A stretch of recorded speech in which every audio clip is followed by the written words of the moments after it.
is a good idea. Fantastic. So welcome to the Masters Open Afternoon. I'm Liz Cochrane, and I'm the course director for the Masters. And as I just said, we'll start off with a little bit about how we're going to structure today, and then do some introductions, and then we will kick off. But in terms of how we want to run today and what we found has worked successfully in the past, we want today to be really focused on meeting your needs. And therefore, what we found has worked best is we'll be asking you just to let us know what your questions are. And we'll be structuring the session as a whole around the questions that you ask. Excuse me.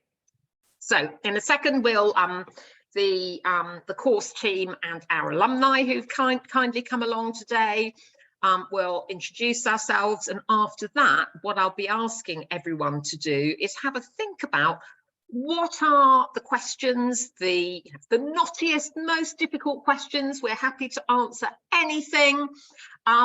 What are the questions that you want to be asking? And we'll start off by putting them on the chat. And Ollie, who on my screen is on the top right-hand side, he could be anywhere on yours, I know. Ollie will do his usual brilliant job of synthesizing those questions and then posing them to the team. But before we do that, just to explain a bit about who each of us are. So as I said, I'm Liz. My background is I started in-house in utilities and pharmaceuticals, moved on from there into consultancy and training, and then I got involved in the postgraduate diploma really from its outset, and became the course director of the postgrad diploma, which came before the Masters in 2005. And then actually, as we came out of the financial crisis, we kind of realised, well, actually the needs of internal communication, are the demands from internal communication are growing so much. The expectations of senior managers of internal communication practitioners are growing, and so we really need to make sure that we're offering a master's level programme to help make sure that people can really have that knowledge and the knowledge and skills, etc., that would really help meet those needs. And so I sort of helped lead the development into the Masters, and I've been here ever since, and I still combine it with a bit of consultancy, and I'm on the board of IOIC as well. So that's a bit about me. And I'm going to pass on next to Ollie to introduce yourself, please. Thanks, Liz. Hi, everyone. Great to have you all here this afternoon. I'm Ollie Howard. I am the module leader for modules 2 and 3 of the Masters. Alongside that, I'm head of membership at the CIPD, which is the professional body for HR, L&D, OD, and all of the other connected bits of the people profession. Prior to doing that, I've been in a range of different roles in organizations in-house, focusing on strategy and corporate communication, but mostly internal communication. So I have quite a lot of experience as a practitioner, and bring that into the program as well. Modules 2 and 3, both really exciting. Module 2, we look at strategy and change in particular, and how, as an internal communication practitioner, you can be really impactful in affecting organizational performance, outcomes, results. We also look at employee engagement, how useful that is as a concept to internal communication practitioners. So we do that. And then in module 3, we look at the role of the internal communicator as a partner in business. So how can we effectively influence in organizations? How can we put ourselves in a position to be a trusted advisor? What kinds of partnering, consultation or coaching models work well to support that? And we also look at persuasion. We look at rhetoric and discourse and how those things can be used in communication, all of which has real practical benefits in terms of how you can weave it into your practice, as well as being interesting from a theoretical perspective. So really enjoyable stuff, and I really enjoyed teaching it and working with students on the programme. Shall I hand over to Domna? Good idea. Thank you. Well, hi, everyone. My name is Domna Lazidou. I am a culture, communication and leadership expert. My background is also in internal communication. And as Liz was talking earlier on, I was thinking, actually, Liz and I met for the first time when, as young internal communication practitioners in the early 90s, we got together when we set up the first communication association for internal communication. Do you remember it? And I just realized that the rest of you probably weren't even alive then. So anyway, so a little bit of reminiscing there. But so my background is in telecommunication management. I now spend half of my time teaching culture, global leadership, intercultural communication at Warwick University, half of my time working with tends to be multinational organizations in developing leadership capabilities and working with diverse teams on intercultural communication, development, training, that sort of thing. So the kind of stuff I will be doing with you will meet in the first module, where I teach a session on cultural differences and another one on leadership. And then I see you again for module 4, the final module, which is about doing your own research. So you will develop some very useful research skills, which you can apply in your day-to-day work. And also you will be doing your management report. So you will identify a topic that you're really interested in, research it in your own context, and write your final thesis on it. And I know that our alumni will have some interesting stories to tell around that today, if you want to ask them questions. Right, so that's me. Brilliant. And I'm going to pass over to our alumni now, because I suspect those are the people you'll most want to hear from, because they can give you the real kind of view of what doing the masters is like. So first of all, I'm going to hand over to Lisa, just to introduce yourself and your background. Lisa, please. Thanks very much, Liz. Hi, everyone. So my name's Lisa Moran, and currently I am Interim Director of Comms and Engagement at Citizens Advice, the national charity. But prior to that, I've spent about 15 years working in financial services predominantly, and insurance, where I've kind of led communications teams at RSA Insurance and in HSBC as well. When I undertook the Masters, it was sort of in the pandemic years, I think we'll probably call it. I had 2 small children at the time. They're still small, they're kind of 6 and 8 now.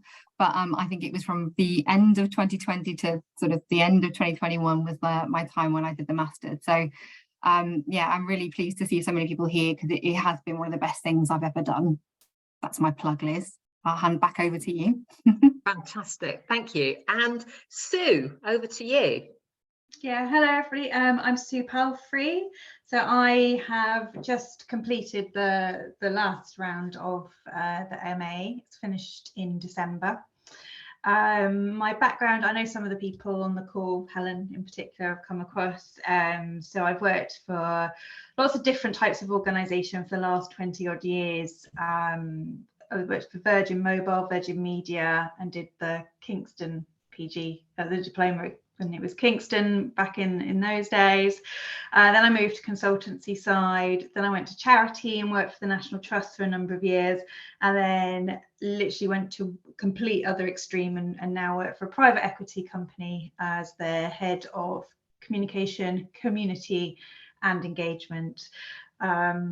I'm really happy to see so many people on the call today. Last year was a phenomenal year for learning, and has really helped cement a lot of the practices and refresh my knowledge and and hopefully give me a bit more of a professional edge for my next move. So welcome all of your questions. Fantastic. Thanks, Sue. And last but not least, Emily. Hi everyone, I'm Emily Darling. I'm Professional Development Manager at the IYC. So I mostly manage the programme administration. As you know, the Masters is delivered in partnership with Solent University. So I work on a lot of liaison with Solent teams. And if you take the Masters, I'm here to support you through the whole process from application to graduation, which is next month for the current cohort. So yeah, a lot of you probably had an email from me, but yeah. I'm Emily. Fantastic. So that's us. And now I think it's going to be over to you. So I can see some people have already started to add their questions into the chat.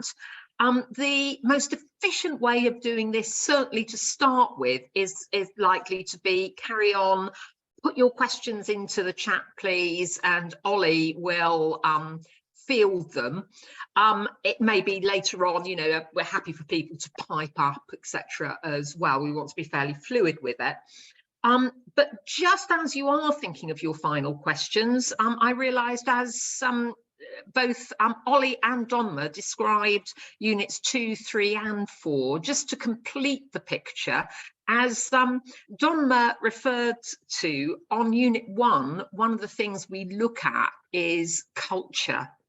From a range of different perspectives. We take a really deep dive into culture and look at organisations really from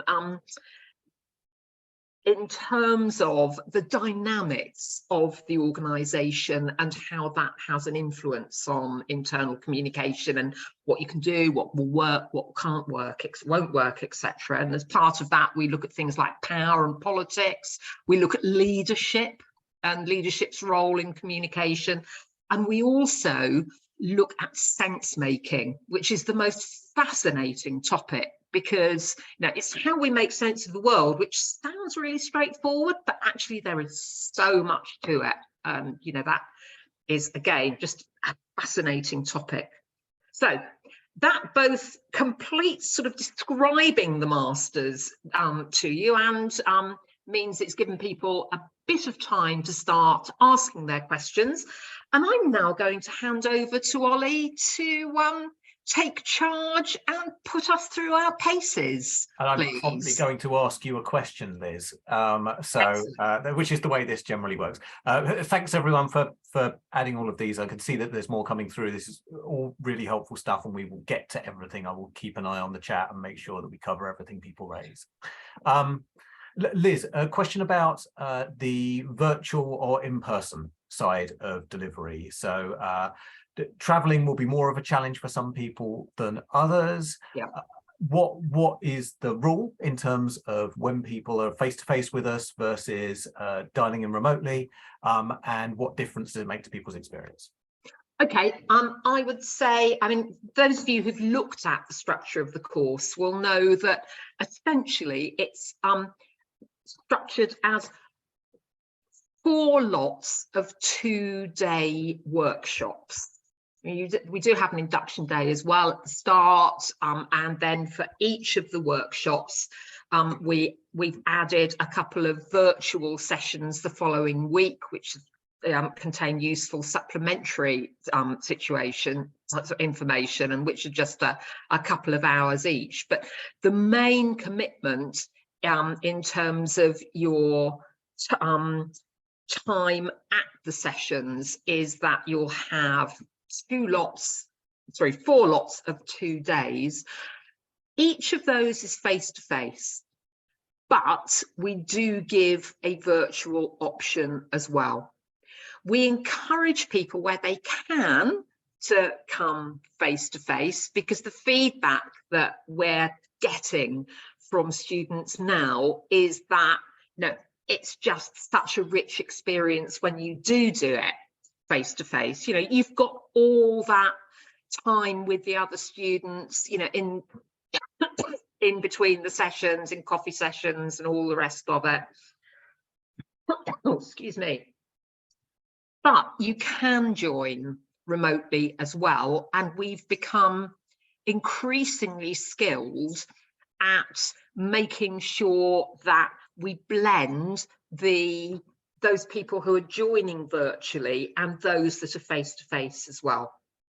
So within the workshops, they're very interactive. We have lots of discussion in plenary, but also breakout groups. And so if you've joined virtually, you'll be part of a virtual group. But then we make sure that we're getting everyone who's virtual to be feeding into the room, and that everybody who's in the room, the points that they're making, sort of are shared to those people who are virtual as well. So as far as it's possible to do it within the limitations of the technology, and I'm sure those of you who run hybrid sessions will know what those are, that we aim to make it as seamless an experience as possible. Ollie, would you add anything to that? No, I think that that's fair. We do the absolute most we can to make sure it's as good an experience for you if you're at home. What people tend to report is that if they do a mix of the two, they get more from the days that are face to face with us, which I don't think we can prevent. But do you still get the content? Do you still get access to all of the elements of the experience? You absolutely do. And we work as hard as we can to try and make sure that that's as positive as possible for you. Yeah. Any comments from either of our alumni? Lisa will have done this pretty much entirely from her living room, I would think, given when you did it, Lisa. Yeah, that's right. It was entirely online. I think there was one in-person session which I couldn't make because I had childcare responsibilities. But other than that, we did. I think the other thing to add in is that as well as the work that you have through the sessions, you also have study groups. So you're kind of put into a study group with people, and those conversations are really, really useful to continue to have outside of the workshops. So we have our own WhatsApp group, where we're still all connected now as a cohort and as our study group too. And that, we did most of that online because, one was in Dublin, one was in Cardiff, I was up in the Northwest and someone was in London. So it was all that was all online. I wouldn't be able to tell you how it would have been in person because I haven't been there, but I got a lot out of the online stuff as it was. Yeah, thanks. And Sue, you were part of the cohort where both options were very much made available to people. Yeah, and it was the flexibility that offered was great, because we started just as we were, I can't remember, were we just coming out of the pandemic, but then we went back into it a little bit, and my partner had operation and we adopted a dog, so just knowing that there was that flexibility like to manage the workload plus life just took a lot of the pressure off. You didn't, if it was really impossible to get there for any reason, you knew you weren't missing out on the study element. I'd say the other benefit of there, like Lisa was talking about, is the networking, which obviously you can do virtually, but the conversations, the breakfast chats, the dinners, all of that kind of networking with your cohort, you obviously miss out on if you're not there in person. But if that's not what you're doing it for, if that's not a factor, then virtual works just as well. Great, thank you. There's a specific question which I'll raise now because I know the person who raised it needs to leave us.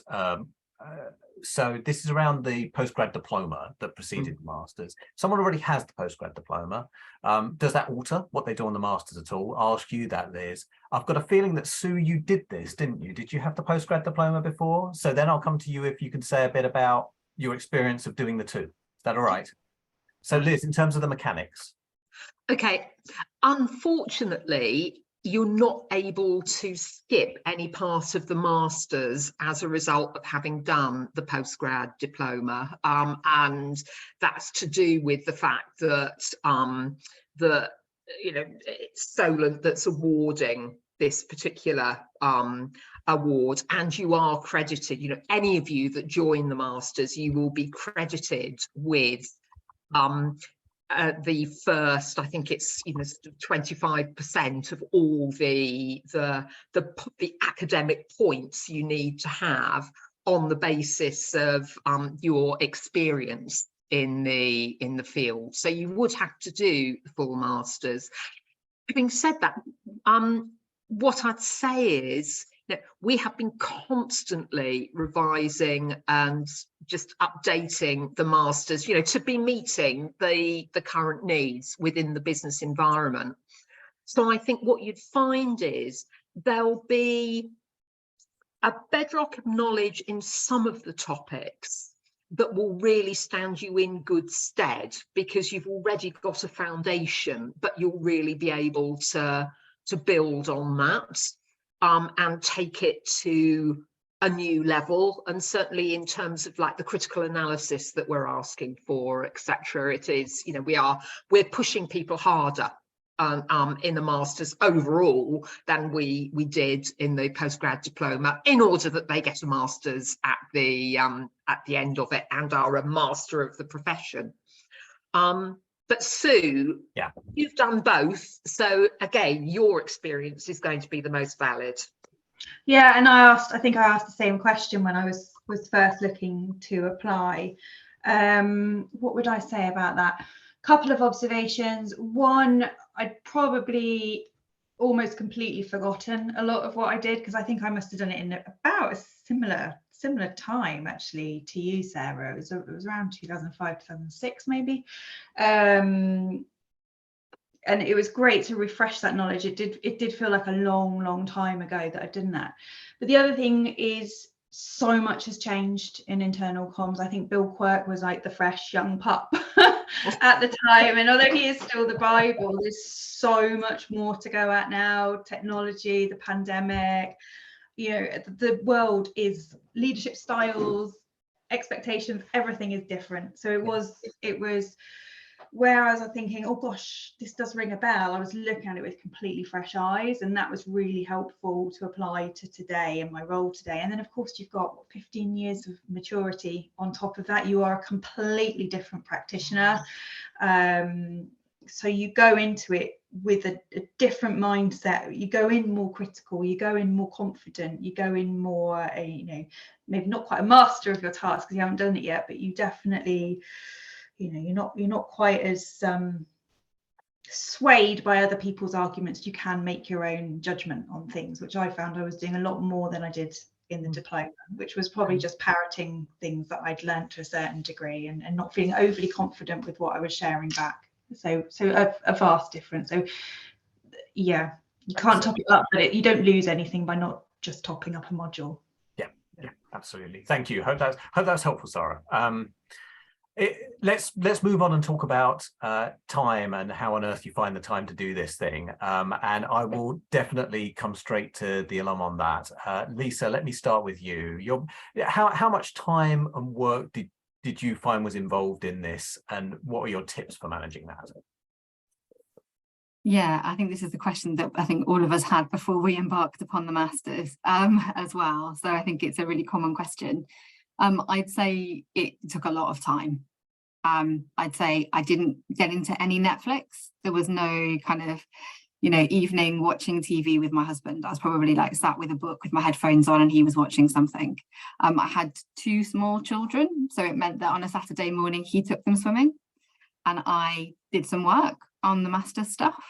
And that amount of work stood me in really good stead. So a few hours of most evenings and a bit of the weekend. I think you have to really want to do it.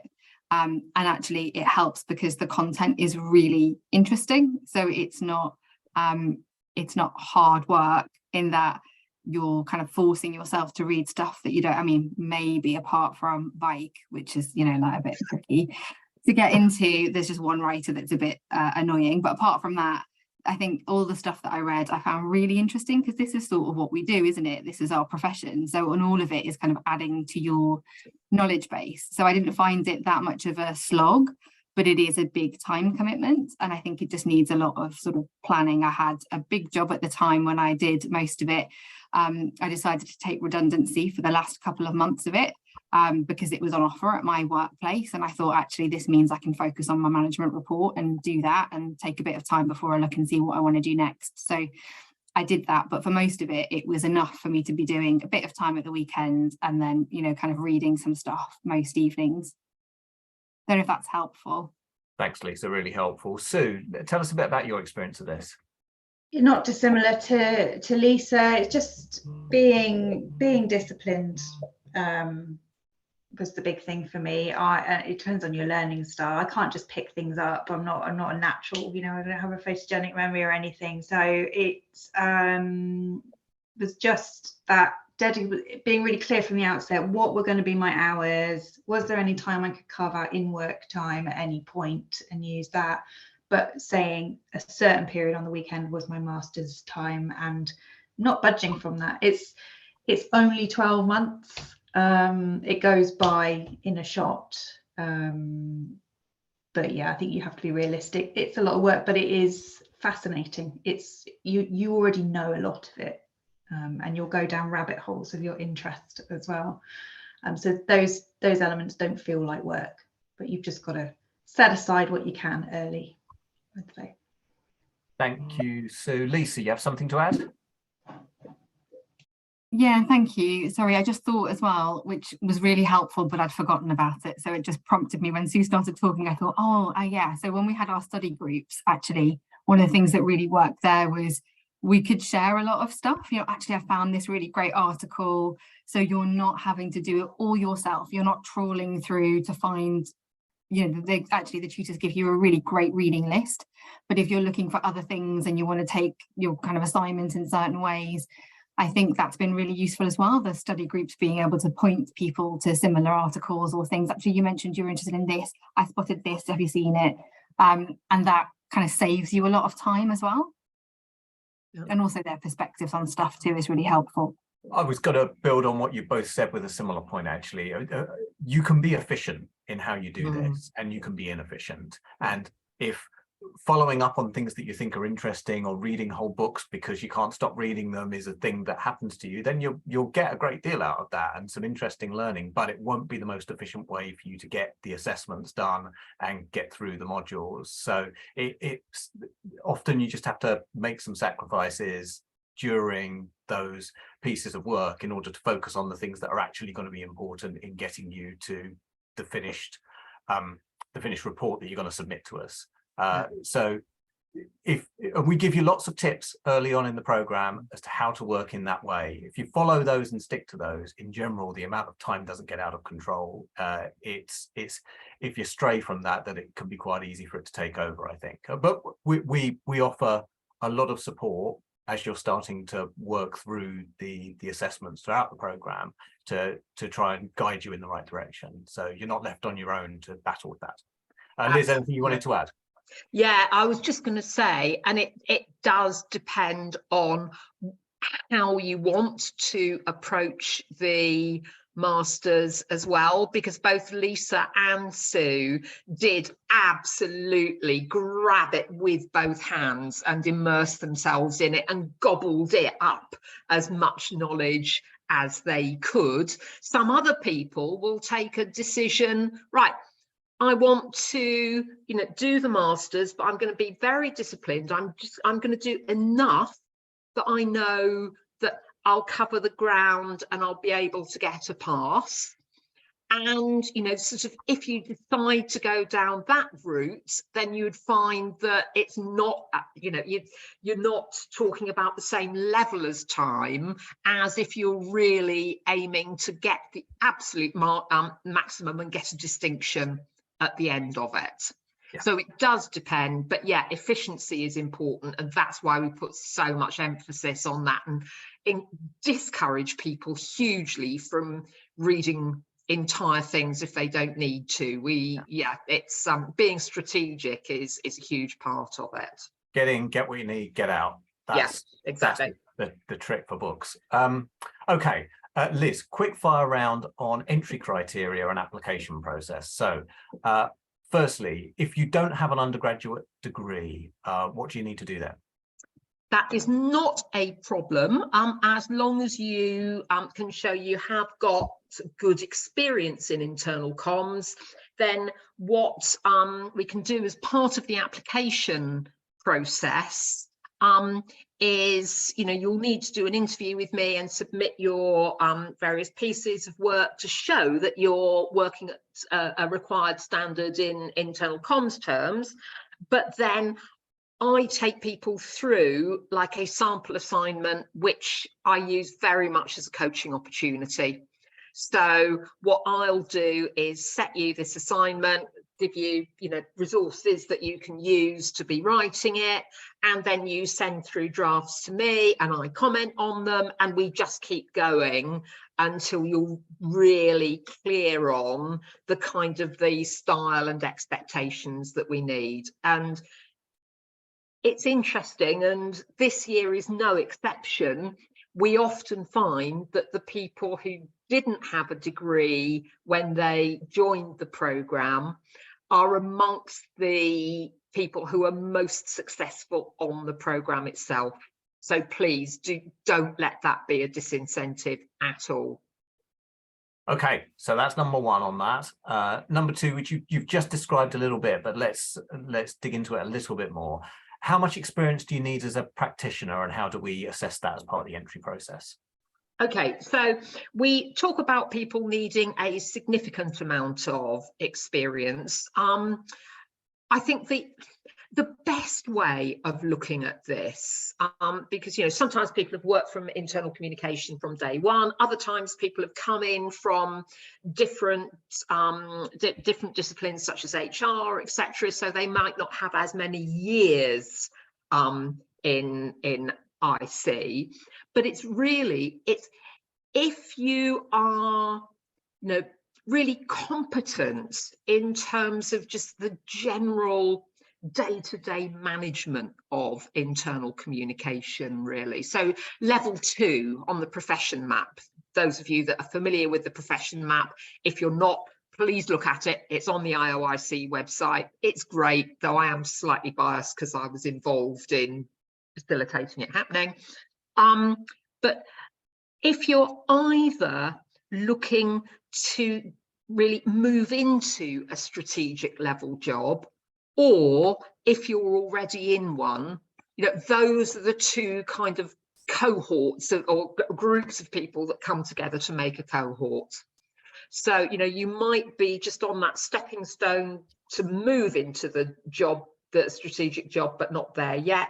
You could be a communication director or a head of comms that's been working in the strategic area for years and just wants to get the theoretical underpinning. You'll get loads out of it either way. Okay, great, thank you. And two more quick ones on this. Firstly, if someone already has an MA but in another topic, any impact there? Yes, if you've got an existing master's in another topic, it does to an extent give you a get out of jail free card in terms of the amount of experience you need to have in internal comms. So, and the rationale behind that is that you're already there in terms of knowing the academic kind of requirements, and so you can use that spare bit of brain capacity to be coming up to speed more in terms of on the internal communication side. And again, if you were in that situation and I were interviewing you, then I'd be suggesting things you could do in the interim to help you, before the master's even started. Great. And then the last one on this is any previous academic experience required? I think, have we answered that already in that if people have got a degree or not? Do you need to have experience of doing any academic work writing, I guess? No, because again, the sample assignment that you go through gives you that experience. And it's quite handy, actually. I know people who've done it always say they like the fact they've done it because it's, very much it's tailored to what our specific requirements are as well. And, all masters are going to be similar, but they're not identical. So it helps you really know exactly what it is we're asking for. Okie dokie. Next question, I'm going to start with Domna, and then I'm going to come to the alumni on it. And this is about the relevance of the content, really. So we've already talked today a little bit about the fact that there's a lot of things changing in the world of work at the moment.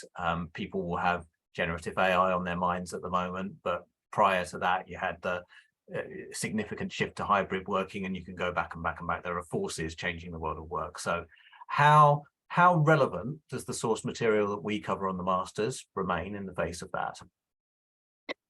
Well, first of all, we make sure that we update the stuff we teach on the course. So we cover, as Liz and Ollie said earlier on, we cover a lot of the key areas of understanding your organization, not just very narrow communication practice. So the kind of stuff we cover will help you understand your organization, understand how to engage with leaders better, understand people and how they deal with change and how and why they engage with their work, and how culture works in organizations and how cultural differences affect the way we communicate in multinational environments.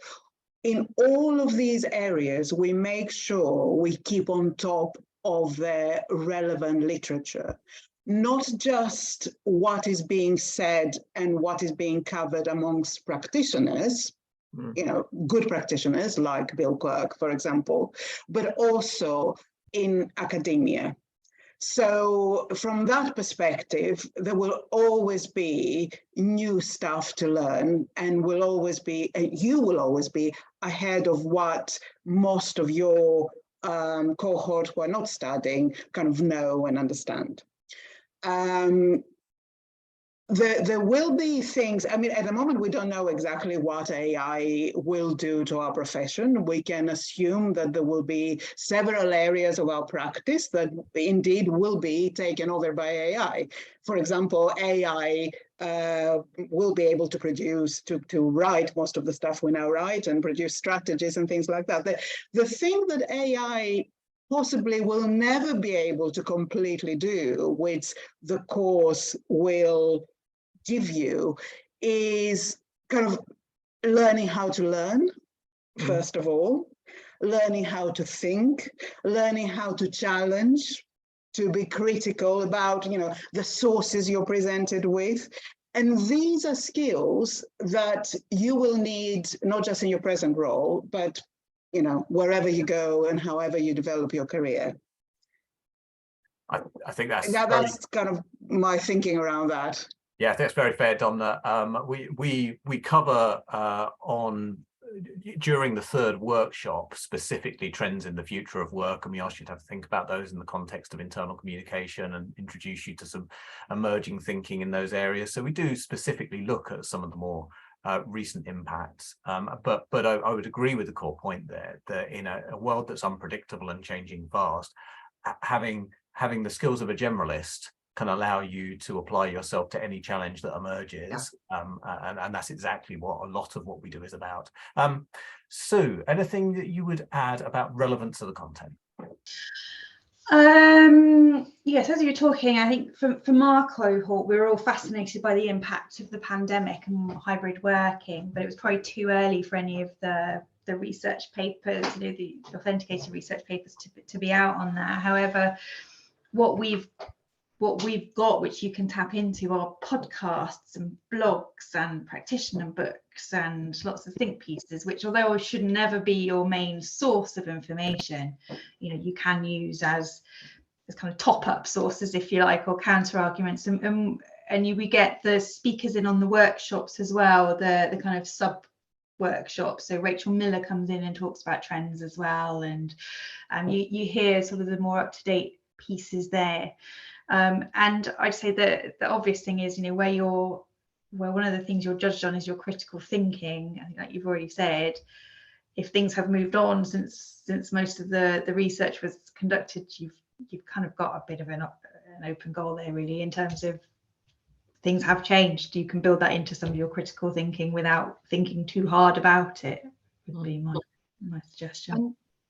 And I just add, sort of talking about hybrid working, for example, I'm still, a lot of the academic research is still working its way through on that. But what we were able to do this last year is to build in, some of the best thinking that's around at the moment to that when we were looking at culture specifically in Unit 1. When it comes to things like AI, then I know, Ollie, I believe you and I are going to a workshop in a couple of weeks, which is with thought leaders in AI. You know, we've been talking about it already in the Masters, but what we're doing now is looking at, right, okay, so what else can we be doing to just keep updating our knowledge and practice on all of that. And of course, you know, we are part of, the course is part of IOIC, which is constantly, you know, sort of environment scanning. And in fact, the thing that Ollie and I are doing is on behalf of IOIC. And the whole fit with the profession map, and the fact that we've got a professional development board who are regularly looking at that profession map and updating the profession map, and then we're looking as a course team at the profession map, and so what do we need to be tweaking and changing and all the rest of it. So we have, I think, built in a lot to make sure that we stay as current as it's possible to stay in the most incredibly fast moving set of circumstances. Yeah, absolutely. Okay, great. So let's move on to look at how the Masters has impacted careers. Lisa, can I start with you on that one? What impact has completing the Masters had on your career? Yeah, thanks, Ollie. I think my reason for doing the Masters wasn't to have an impact on my career per se. So I was already in quite a senior role. I was kind of a director level communications professional. And I think my sense was that all of the stuff that I relied upon was through experience and being quite sort of self-taught. And I really wanted to do the Masters to enable me to kind of underpin all of the things that I did. Why did those things work? And underpin them with kind of the latest thinking and theory that helped me to feel more comfortable and confident in what I was saying. And I think that's definitely had a massive impact on me in my career. So not necessarily in terms of becoming more senior, but just becoming much more confident in the advice that I'm giving to senior leaders, in how I approach that. And I think you talked before about kind of relevance, and actually looking at communications from a strategic perspective, looking at change, understanding sense making, which I had never come across before, but I use on a pretty much daily basis now when I'm thinking about how I'm building strategies for the organization that I'm working with, and even how I communicate with my team. Business partnering, culture, how you influence people. I remember having a reflection with the influencing section on a lot of the things that we came up with influencing were things that I sort of did. I didn't realize why I did them.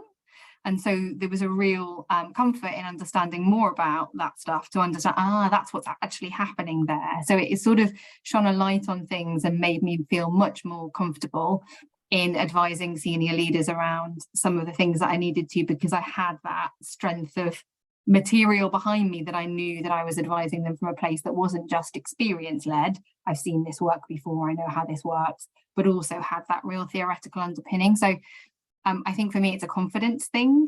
And also, you know, I like that, you know, my husband's an accountant and he's got his certificate on the wall that says this is his profession, you know, he understands it. And now I have something the same for me that tells me that I've got my master's in internal comms. So it's not actually something that I've used to get a new job or to develop my career in that way. However, I have seen it being asked for a lot more. I've seen it in job applications that they want some specific academic, you know, have you got a bachelor's in communications or stuff like that, when I've seen job specs going around. So I do think it is becoming more prevalent, but for me, it's been about kind of breadth of knowledge and underpinning that with real academic stuff. Thanks, Lisa. I think there's a couple of really valuable points there. Firstly, the fundamental dynamic here is the Masters helps you to sharpen up the practice, become more evidence-based, more confident in the judgments you're making, and that will result in you being more impactful as a practitioner and therefore career opportunities. That absolutely is an important part of this. And I think it's also true to say that whilst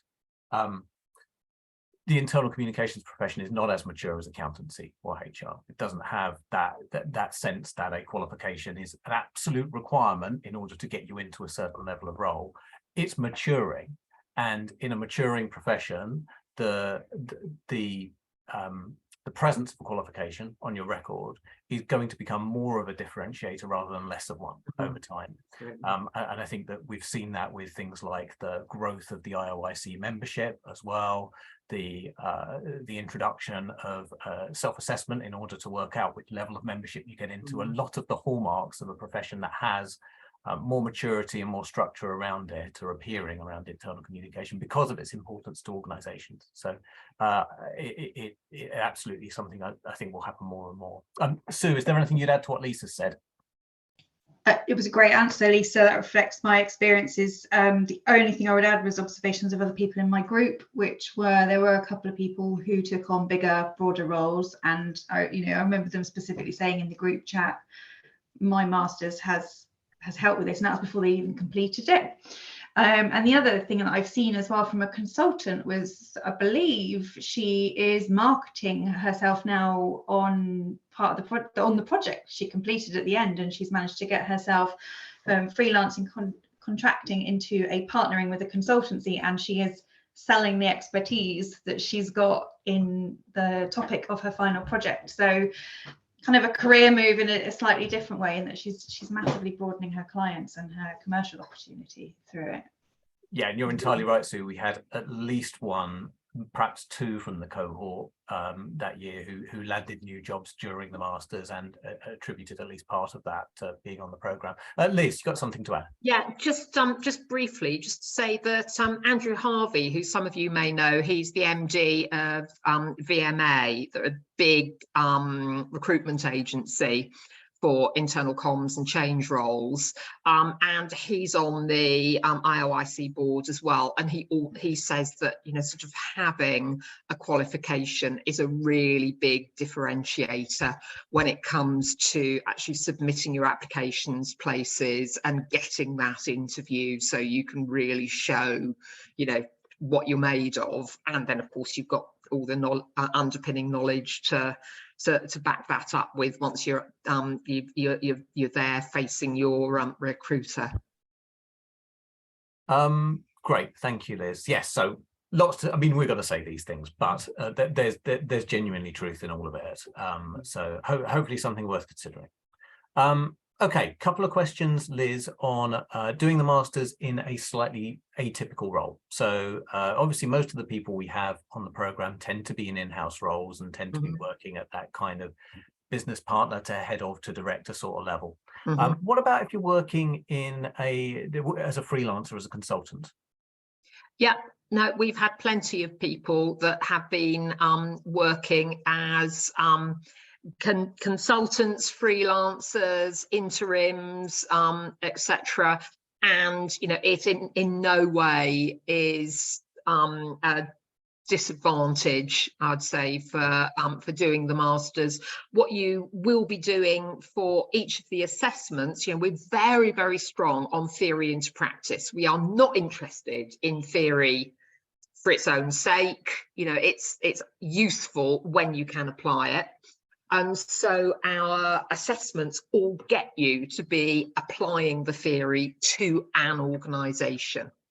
But if you're a consultant or freelancer, you can decide, sort of which of your clients you are going to be using in order to be applying that theory to. When it comes to the fourth assignment, people who are in a consultancy or freelance role can either again look at and agree with a particular client that they'll do something with them, or what we quite often find is people will or what we have found is that people will buddy up with another member of the cohort and say, right, can I come into your organisation and do my research on X topic that's different to your topic, so you're not both doing the same thing. That works nicely.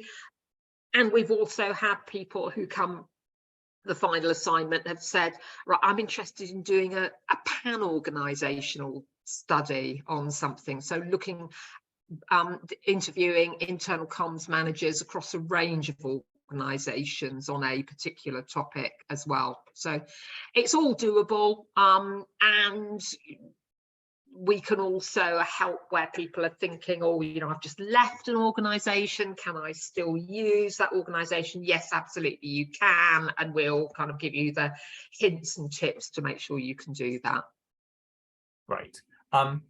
Now, the other question around this, Leanne, would you mind coming on for a second? So you're in a slightly different role in data protection, is that right? Do you want to describe it a little bit to us? Yeah, so I work data protection and privacy. So I don't work in our central internal comms team, who are brilliant. So my role is a little bit more specialist. So I send out certain targeted comms around my specialism, but I don't do things like the big, you know, group-wide surveys and all the extra bits that they get to do. So would I be able to accomplish what you need me to on the masters without having that side of the role? Thank you. Liz, go on. Who do you want? Me? Yeah, I want you, Liz. Right, okay. Yes, I think is the answer. If you're looking after comms for a part of the organisation, you can absolutely focus on that part of the organisation all the way through. So when you're looking at things like assessing the culture and thinking about the implications, use your part of the organisation. When you're thinking about the leadership style, use your part. When you're thinking about a communication strategy and underpinning that with theory, you can either think about a strategy that's part of that you know, for your part of the organisation, or you may be communicating out to the rest of the organisation. Well, you can do a communication strategy around that. And likewise, when it comes to influencing and the assignment that's around influencing, you're going to be choosing any stakeholder that you need to be influencing, and so they can again be in part of your bit. So yeah. In terms of the management report, if you're in a more specialised role supporting one bit of an organisation, there'd be ways of approaching that. That looks like a yes. Yeah. Good. Okay. It's a yes, yeah. It's a yes. Thanks, Domna. Okay, great. Thanks, Leanne. Hope that was helpful. What's our typical cohort size? Liz, what do we go up to? What's the highest we've ever had? Well, the highest we've ever had was 38, and it was horrible, and I wouldn't ever want to do it again. So because people couldn't get to know each other properly, and we couldn't get to know people either, and it was a long time ago. So now we cap at about 25, and so we'll always be somewhere between high teens to 25 for each cohort. I think we've got 16 on the current module, haven't we? Yeah. Which is fine. Yeah. So it'll be, it's that size of group. You will know everybody else doing it by the time you're one module in. It's that size of group. Okay, and then the only ones I've got left over are, there was a couple of questions which I might come to you on, Emily, if that's okay. So there's a question around whether any additional funding support is available from the IOIC, and there's a question over whether or not there would be eligibility for the apprenticeship levy for this, which I think I know the answer to, but there isn't any additional funding from the Institute. However, for self-funding students, we can offer payment plans, and we can do monthly payment plans, and we're very happy to be as flexible as possible, because we understand it is, we've talked about time, it is a financial, a significant financial undertaking as well, particularly for self-funding students. So we're very aware of that. So what we'd say is, if you're self-funding, come to us, talk about what you find manageable, and we can be flexible. It isn't eligible for the levy, I'm afraid. And also, just to anticipate, it isn't eligible for government funding. Liz mentioned previously, so the way the Masters works is you're given 60 academic credits at the beginning via a process called advanced standing, which unfortunately means it therefore isn't eligible for the postgraduate funding. So sorry not to give better news, but again, if you're thinking of potentially, we have quite a lot of students who will share the cost with the organisation. So if you think my organisation is not going to completely fund this course for me, go to them and say, would you pay a proportion, put together a business case? We can also support you with that, everything we've discussed today and more. And I really would recommend asking, because we do find organizations, when you put it in front of them in business speak, things they understand, and particularly if you can give them evidence on that, they often are willing to support you. But if it is fully self-funding, come to us, and we can sort of work with you on a individual payment plan. Great advice, Emily. Thank you. And I suppose I would add to that we price the masters as reasonably as we can, and compared to other masters courses in the market, it is reasonably priced, and we provide a high degree of support as well. Yeah. So it's good on both ends of that. Appreciate it's a huge investment in your money or your employer's money or a combination of the two, but we do what we can to make it value from both sides. Hopefully. And that was all the questions we had. I wonder if we might get some, I wonder if we might touch briefly on the management report and come to our two alumni on what topic they chose for their report as part of Module 4, and how that was applied in their roles. Who wants to start? Lisa, do you want to start? Yeah, I'm happy to start. So mine was quite interesting. My management report was quite interesting. So I'd just left HSBC and I was looking for somewhere to do my management report in. I happened to have in my network somebody who was like a senior leader in a very small but rapidly growing doggy daycare business. And they were having problems because they were rapidly growing, and they were having problems with, Liz is laughing, they were having problems with trying to kind of maintain quality practices as they expanded really quickly. And so that was a real concern of the sort of owner founder. How do I make sure that these dogs are being taken care of as quickly as best as I can as we expand really fast, and I can't be everywhere where I wanted to be? So we had a really good conversation, and I came up with a report, and I'm going to use them. The title was Exploring How Internal Communications Can Support Maintaining Effective Quality Practices at this doggy daycare, which led to quite a lot of interesting research that I did with some of the people that looked after the dogs directly to understand how they made sense of the world and how they made sense of what quality was. So it sort of had links into culture, it had links into sense making, and it had lots of links into how the management team was communicating and how communication happened in general. But it was quite amusing because in my report there was lots of talk of being in fields, but it was literally in fields as opposed to sort of like in the field from a research perspective, because it was where the dogs were. So I did that. It was really good. I went and spent a couple of days there, did a lot of interviews, and then crunched all the data. And when I came back, I kind of created my management report. I presented it to the management team, and they have used it since then. So they took a lot of the recommendations that were in the report and started to implement them, but also because I uncovered quite a lot about the culture from the employees' perspective, how they perceived the organisation and how things happened. They've used it a lot within senior leaders, so it's sort of part of their induction process now, that they give them a massive excerpt of the report and they read that to get a sense of what the organisation's actually really like. And the HR leader as well used it a lot and called it her Bible, I think, and kept referring to it. So it's really pleasing that it had some sort of longevity in that organisation and really helped them as well as helping me. Yeah, I don't know, does that sort of answer the question, Ollie? Brilliant story. Yeah, thank you, Lisa. It really does. Yeah, that's great. I've been looking at the chat while you've been talking. I see Laura, Lindsay and Sana all want some help with business cases in their organisation, Emily. They what's the right thing to do? Contact you directly? Yes, contact me directly. Emily. I'll be sending a thank you email tomorrow, but otherwise you can contact the ProDev email address, or I'm emily@ioic.co.uk.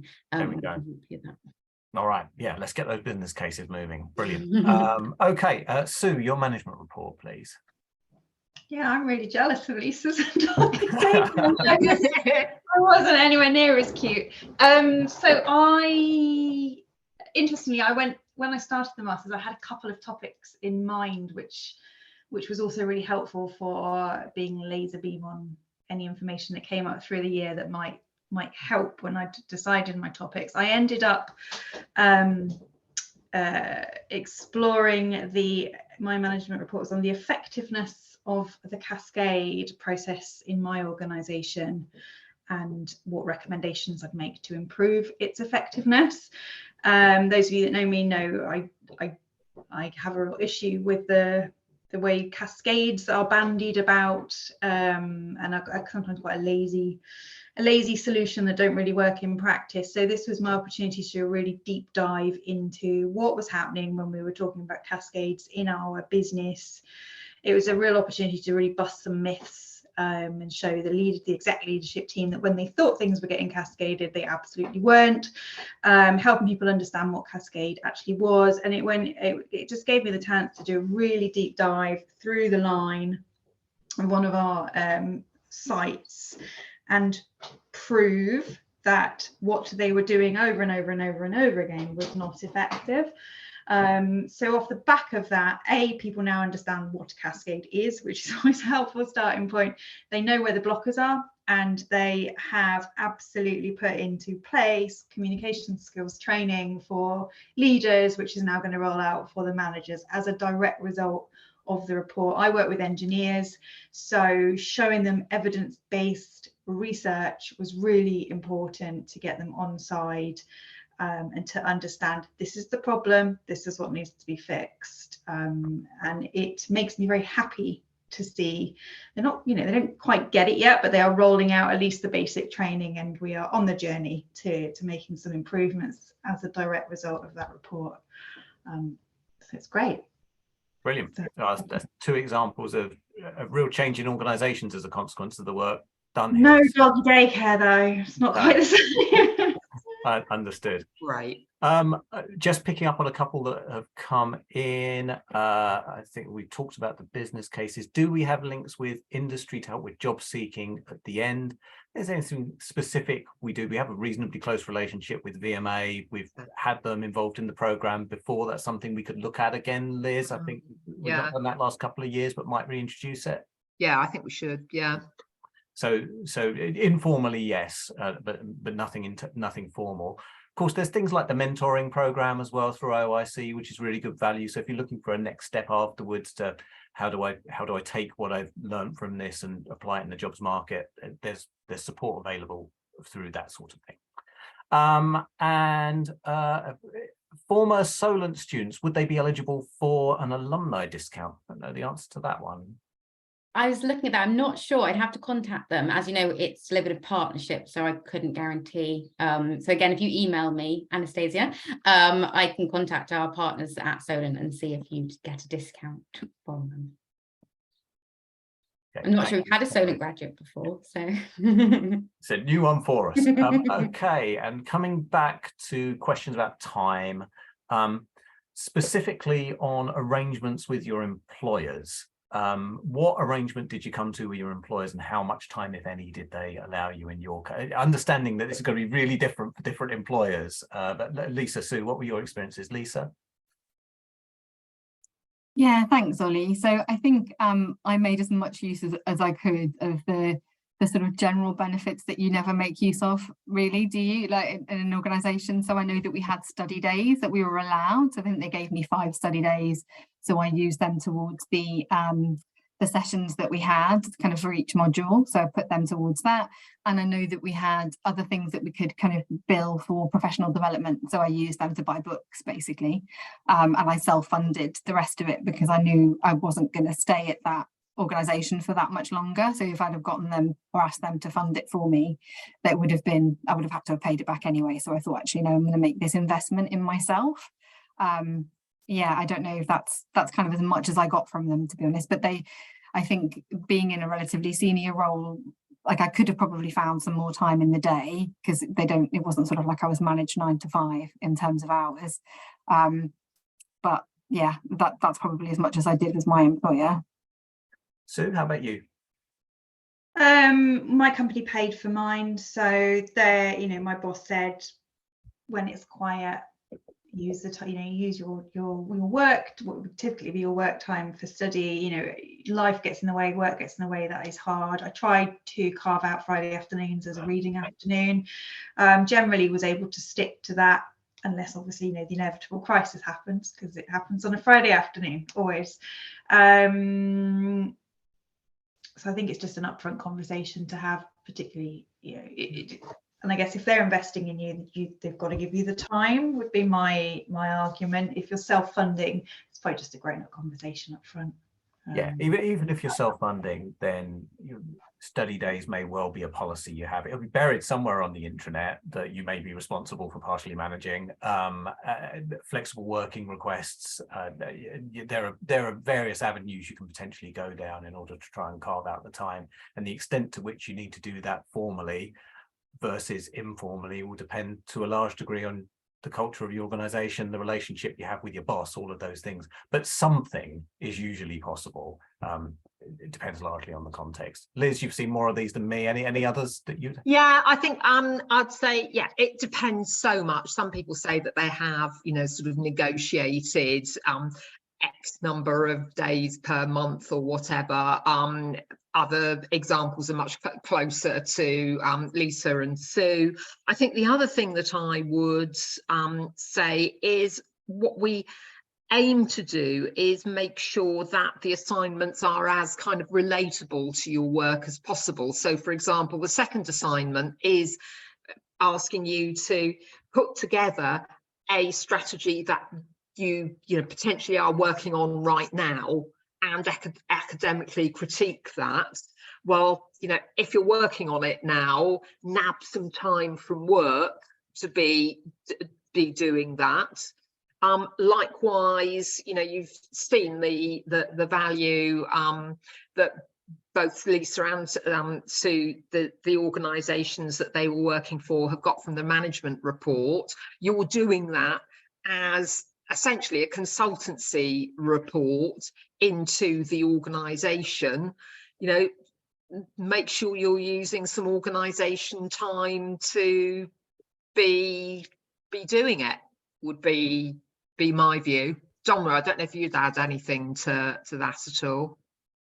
Yes, no, I agree with that. I mean, all of the research process, organizing the interviews, doing the interviews, effectively you're having conversations with people inside the organization, talking about a topic that is of interest, sometimes, well, quite often of critical importance to the organization, and getting feedback about all sorts of other things, inevitably, because it's a communication conversation.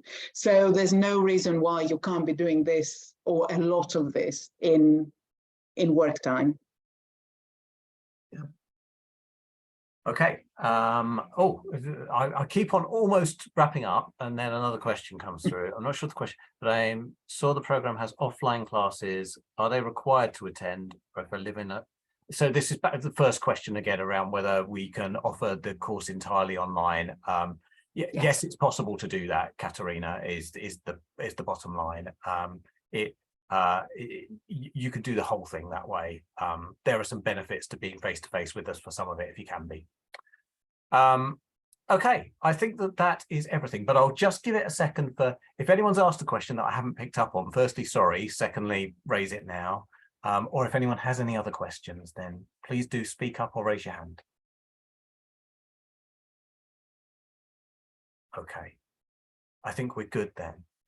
So thank you all for your time. Really appreciate it. Hope some of you consider coming on with us next year.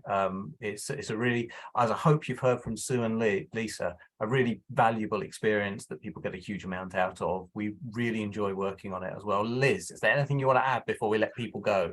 I think only to say, if people would want to just have a one-to-one chat about it, if they are thinking about it, there's nothing I love more than talking about the Masters. So just get in touch via Emily and we can fix up to have a chat. And yeah, lovely to have seen everybody here today.